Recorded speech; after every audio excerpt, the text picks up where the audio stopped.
I was staring out the floor-to-ceiling windows of my corner apartment, the city lights blurring into streaks of gold and blue, when my phone buzzed.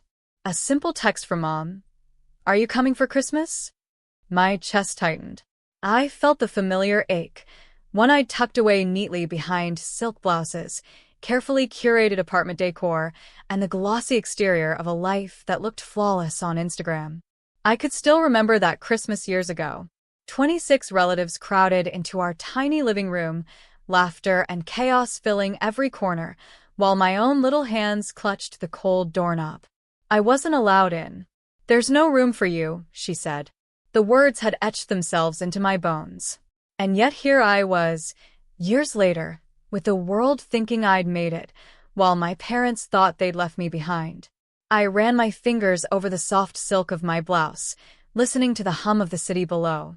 The text was harmless, almost casual, but it ripped open memories I'd carefully shelved. The sting of rejection, the hollow ache of exclusion, the silent vow I'd made that day. And now, for the first time in years, I wondered, do I even want to go home? Or was this the moment I finally let them see the woman they told there was no room for? The woman who built her own room, her own world, entirely on her own terms?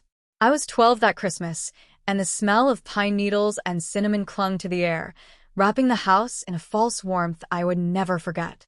Mom had insisted on squeezing every cousin, aunt, and neighbor into our tiny living room, while I stood by the door, clutching my winter coat like it was a shield. 26 people were welcomed with laughter and hugs. And me? I heard her words like ice breaking in my chest. "There's no room for you." I wanted to argue, to beg, to vanish into some corner where I could cry quietly, but something in me froze.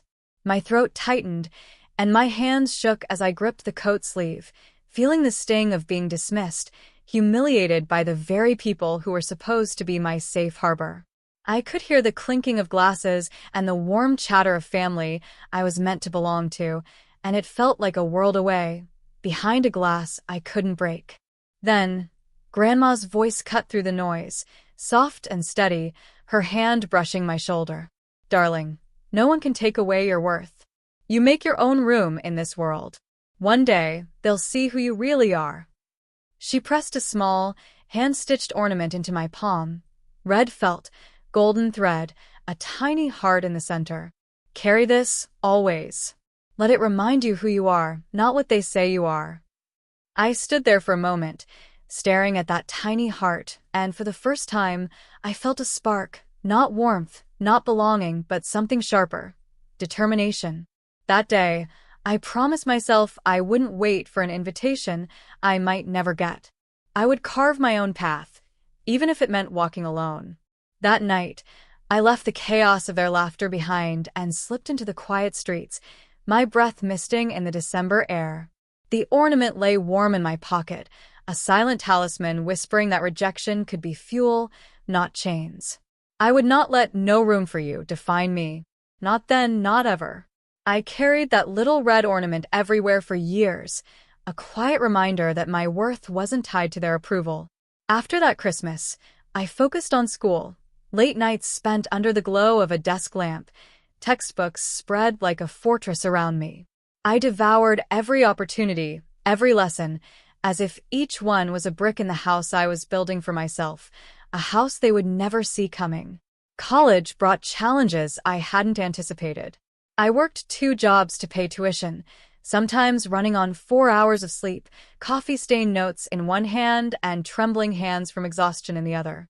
There were days I wanted to give up, to sink into the comfort of being overlooked, but Grandma's little heart felt like a pulse in my pocket, reminding me that resilience was my inheritance, not the inheritance they had denied me. It was in those years that I met Claire, a seasoned executive at a startup I had barely scraped into. She saw potential I barely recognized in myself, encouraging me to pitch ideas, trust my instincts, and take calculated risks. "The world only respects results, not excuses," she said, handing me my first real project that could change the trajectory of my life. Her belief became my anchor, and slowly, painstakingly, I started to believe I could actually do it.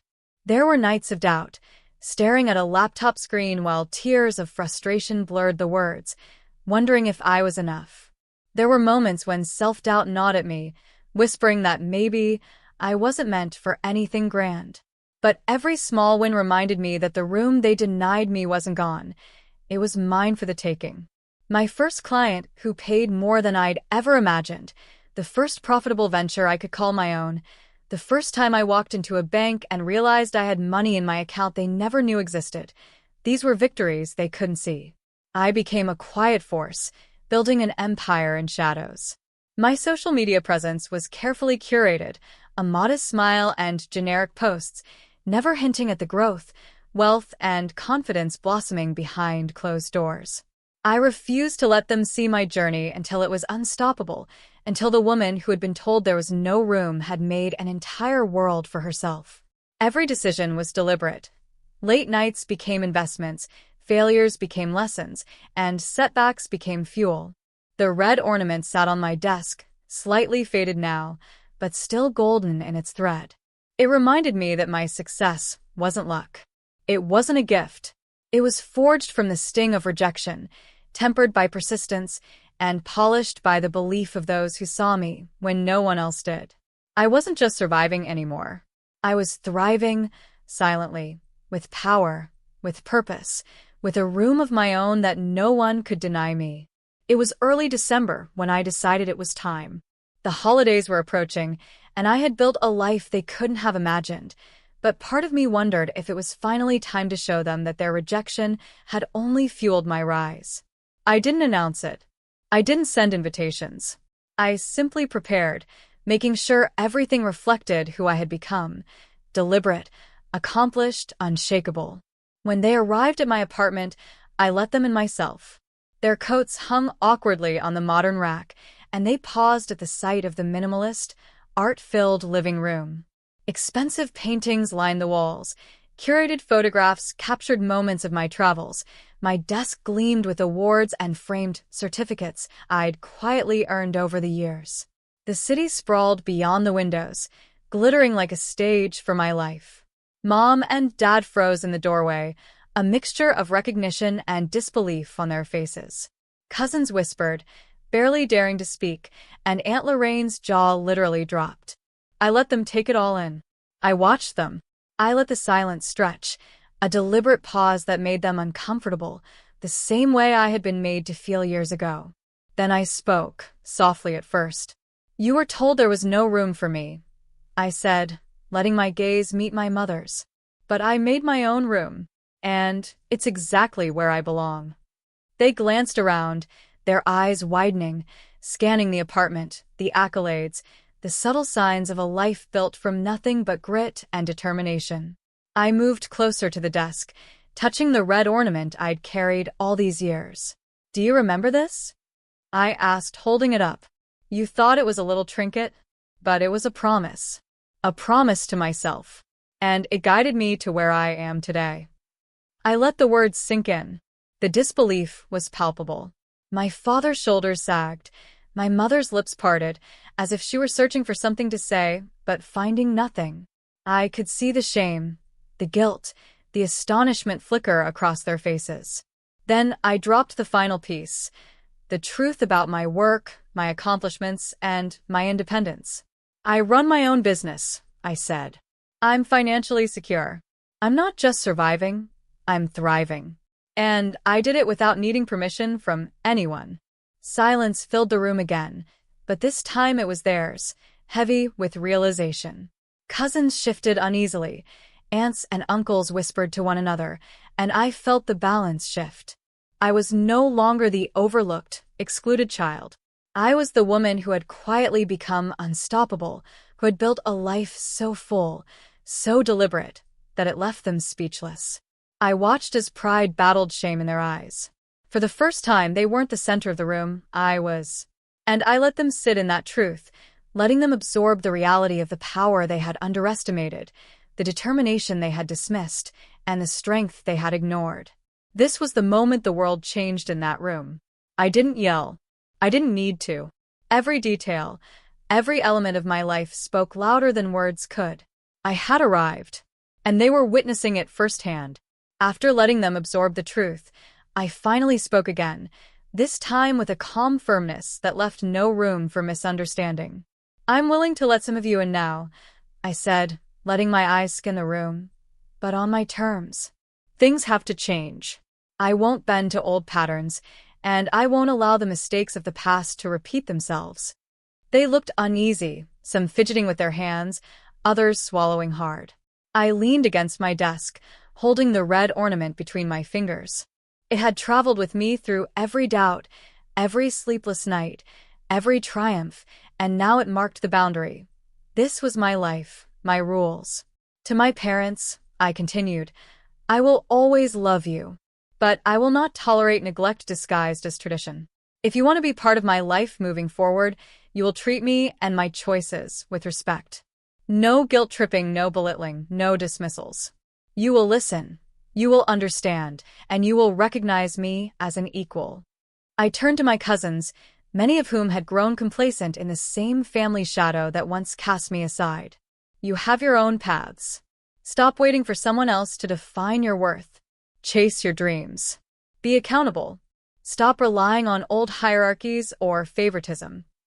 Their eyes flickered between guilt and realization. They were hearing, finally, that success and recognition weren't given, they were earned. Even my aunts and uncles weren't spared. "If you are here," I said, "you are here to support, not to judge. Toxic habits, gossip, manipulation, favoritism, are no longer welcome. The family I create now will be built on respect, love, and authenticity." I noticed the tension, the shifting of power in the room. I didn't need to shout or make threats. My life spoke for itself. And yet, I offered them a choice: step up or step back. The choice was theirs. My forgiveness wasn't automatic, it was earned, tied to growth and genuine change. As I spoke, I felt an unfamiliar warmth creep in, pride, not just in myself, but in the potential for transformation. They had been given a mirror, showing what rejection and neglect had produced, a woman who could command her life with authority and compassion. And I wasn't just punishing the past, I was teaching them how to do better, how to step into their own power, and how to finally build relationships worth keeping. When I finished, silence filled the room. But it wasn't the heavy, oppressive silence of old family gatherings. This was tense, anticipatory silence, a room full of people realizing that the balance had shifted and that the rules of engagement were now mine. For the first time, I wasn't just included. I was in control. And the power of that truth, carried quietly for so long, felt sweeter than any victory I had achieved in private. Weeks passed after that confrontation, and slowly, almost imperceptibly, I began to see change. My parents started calling, not with reminders of guilt or expectation, but with real curiosity about my life. My cousins, once passive observers, began sending messages about projects they were starting, dreams they were chasing. Aunt Lorraine even invited me to lunch, not to critique or compare, but to truly reconnect. I watched these changes quietly, not because I needed validation, but because I knew that transformation takes time. It had taken me years to turn rejection into resilience. It would take them time to learn the same lesson. Yet, seeing glimpses of growth, small acts of sincerity, warmed something in me that had long been frozen. One evening, as I arranged the ornaments on my tree, I held the red heart Grandma had given me. Its thread had faded slightly, fraying at the edges, but the glow it carried was undiminished. I realized then that it had never been just about me making my own room. It had been about learning to forgive, to set boundaries, and to love, not blindly, but wisely. I thought about all the years I had felt unseen, unimportant, left out of a family gathering while 26 others were welcomed. And now, the irony struck me. They were finally seeing me, not the version they dismissed, but the woman I had always been capable of becoming. A woman strong, self-reliant, and unapologetically herself. I placed the ornament gently on the mantel, a symbol of both the past and the future. I smiled, thinking of the journey that had brought me here, the hurt, the struggle, the late nights, the mentors, the quiet victories. Every moment had been a step toward this exact point, this clarity of self. And as I looked around my apartment, the city lights glittering outside the window, I whispered to myself, a quiet vow for every year to come. I have my own room, my own world, and I will never let anyone else define its borders. In that moment, I felt a perfect balance of strength, grace, and peace. The past no longer had the power to wound me. The woman I had become was unshakable, whole, and ready to embrace life on her own terms. And finally, I knew, being excluded, that Christmas was never the end. It was the beginning of everything I was meant to become.